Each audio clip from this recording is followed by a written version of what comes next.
everyone, welcome back to our Literature Digest series on important allergy immunology scientific publications. Today we discuss a publication by Dr. Hugh Wyndham. Dr. Wyndham is a practicing allergist immunologist in Sarasota, Florida. Dr. Wyndham founded and acts as medical director of Sarasota Clinical Research, which conducts clinical drug studies both for the advancement of medical science and the opportunity for patients to have access to new medications at no expense to the patient. He was the first allergist in Florida to offer food oral immunotherapy. He has published more than 15 articles in national and international peer-reviewed medical journals. He has presented his research at the American Academy of Allergy, Asthma and Immunology, the American College of Allergy, Asthma and Immunology, the American Thoracic Society, the British Thoracic Society, All Children's Hospital in St. Petersburg, Florida, and at statewide conferences sponsored by the University of South Florida. He often speaks to local organizations about asthma and allergic diseases. Let's start with today's discussion on multi-food oral immunotherapy.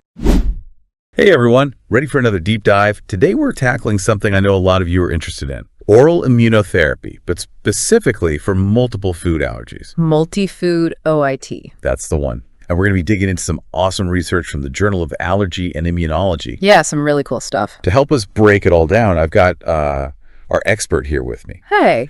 So to start off, can you give us like a quick explanation of what multi-food OIT actually is? You know, for someone who's heard of like food allergy treatment but doesn't really know the details.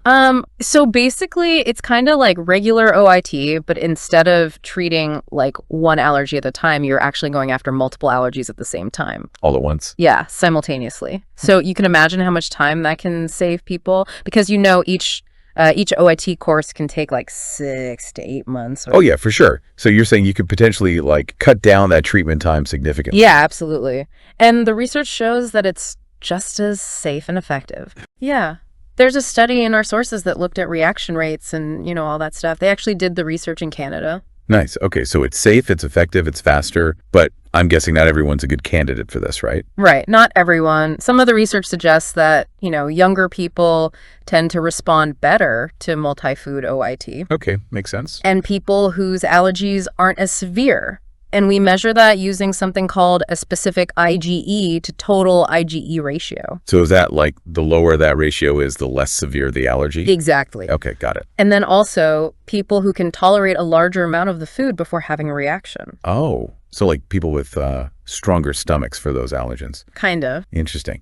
So we've talked about how it saves time, potentially saves money because you're doing it all at once. But what other benefits are there to multi-food OIT? So one thing that's really interesting is this concept of basophil hypo-reactivity. Basophil hypo-reactivity. Yeah, try saying that 10 times fast. No, thank you. Basically, it's like when you do OIT, it seems to kind of dampen the immune system's response to the allergens. Oh, so it's like calming everything down. Exactly. Like the basophils, which are these like alarm bells in your immune system, they're not freaking out as much when they see the allergen. They're just chill, like, oh, hey, I've seen this before, whatever. Yeah, pretty much. Cool. So does that like only apply to the food that you're being treated for, or could it like affect other allergies too? Well, that's where it gets really interesting. Some research suggests that it might not be limited to just the one food.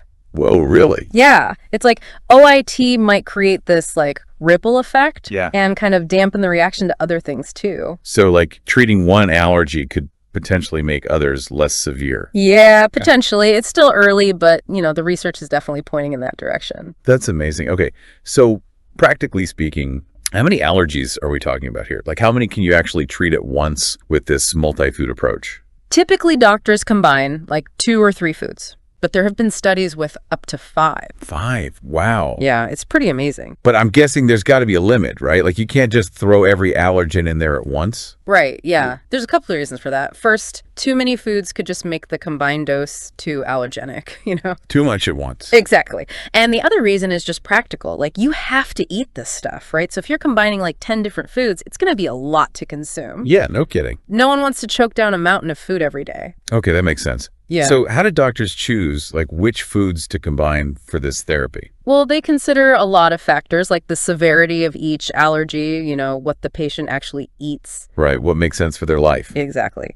And then also something called cross-reactivity. And cross-reactivity, that sounds familiar. Can you give us a quick refresher? Sure. Basically, it means that if you're allergic to one type of nut, you're likely allergic to others in the same family. Because they're so similar. Right. The proteins are so similar that your body sees them as basically the same thing. It looks like if you're allergic to cashews, you're probably also allergic to pistachio. Exactly. Because they're, closely related. So is that where multi-food OIT comes in? Like, you use that to your advantage somehow? Oh, yeah, definitely. You might only need OIT for the, dominant nut in a group, and that could potentially protect you from several others. Like a 2-for-1 deal? Yeah, kind of. There's research showing that cashew OIT protected 94% of patients against pistachio reactions. Wow. And walnut OIT protected 97% against pecan reactions. That's incredible. So you could potentially knock out a whole bunch of nut allergies with just one treatment. Exactly. Okay, that's pretty amazing. Yeah. So this cross-reactivity thing adds a whole other layer to multi-food OIT, huh? For sure. Especially for people with lots of nut allergies. This could be a total game changer.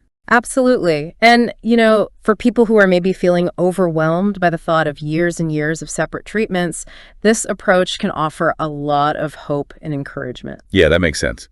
But let's be realistic for a second. Multi-food OIT, it can't be all sunshine and rainbows, right? There's got to be some potential downsides or challenges too. You're absolutely right. Like, what are some things that people should be aware of before jumping into this? Well, the research really emphasizes that clinics need to have, really solid experience with single food OIT before attempting the multi-food version. So experience matters big time. It's like leveling up your skills. You wouldn't want someone who's never driven a car to suddenly try, racing. Definitely not.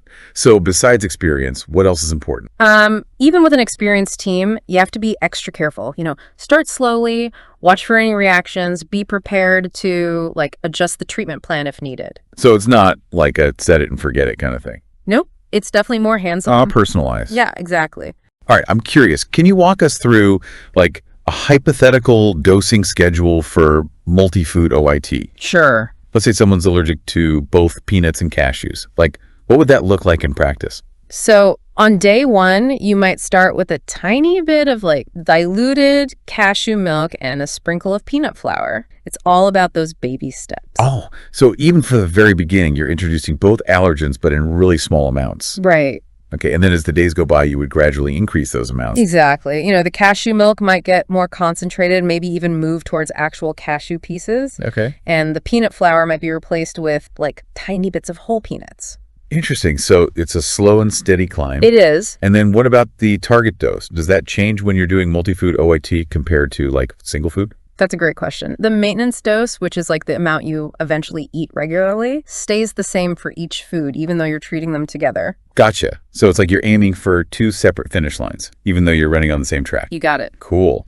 Now, I know we talked about some potential downsides earlier, but I want to dig a little deeper into that. Yeah. What are some of the, the risks or the challenges that come with multi-food OIT? Well, one thing is that if a reaction does happen, it can be a bit trickier to figure out which food caused it because you're dealing with multiple allergens at once. Oh, that makes sense. And, since you're exposing yourself to more allergens overall, there's also a chance of having, more reactions or maybe even more severe So reactions. it's definitely not a decision to be taken lightly. Choosing the right patients, careful monitoring, having a flexible treatment plan, all that stuff is super important. Absolutely. And even then, there's still a chance that someone might not tolerate the combined approach. Right. Unfortunately, it's not a guaranteed success for everyone. And in those cases, they might have to switch back to separate treatments. Exactly. Okay, so it's good to know that it's not all or nothing. Yeah, it's definitely not a one-size-fits-all kind of thing. Now, is there anything else we should mention about the potential challenges? Anything our listener should be prepared for? Well, the research does mention the potential for burnout,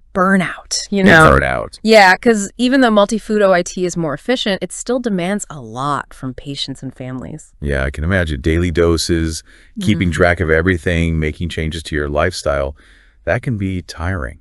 Absolutely. Especially for busy families with young kids, it can be a lot to handle. Definitely a lot to juggle. So open communication between the doctor, the patient, and the family is really key. Make sure everyone's on the same page. Exactly. Okay, so To sum it up, multi-food OIT is this really promising way to treat multiple allergies at once, but it's not without its challenges. You put it perfectly. It has the potential to be life-changing, but it requires a really careful approach, close monitoring, and a supportive team to, navigate those potential risks. For sure. This has been incredibly eye-opening, and I'm starting to see why you're so excited about the future of multi-food OIT. It's an exciting field, for sure. But before we get too far ahead of ourselves, I want to circle back to that, mind-blowing concept we talked about earlier. You mean cross-reactivity? Yes. The idea that treating one allergy could have this, domino effect on others is just wild. It really highlights how interconnected our immune system is, It's like we're exploring this hidden world,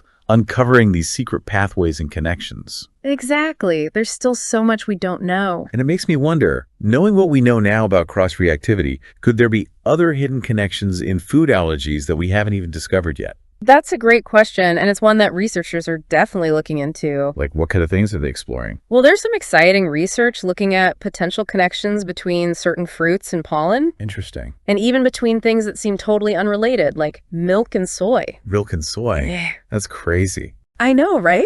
It challenges everything we thought we knew about allergies. It really does. It's like we're just scratching the surface of this whole, allergy universe. I agree. And this is why I love doing these deep dives, because we get to uncover all this cool stuff together. It's so much fun. But unfortunately, that's all the time we have for this part of our deep dive into multi-food oral immunotherapy. Oh, already. I know.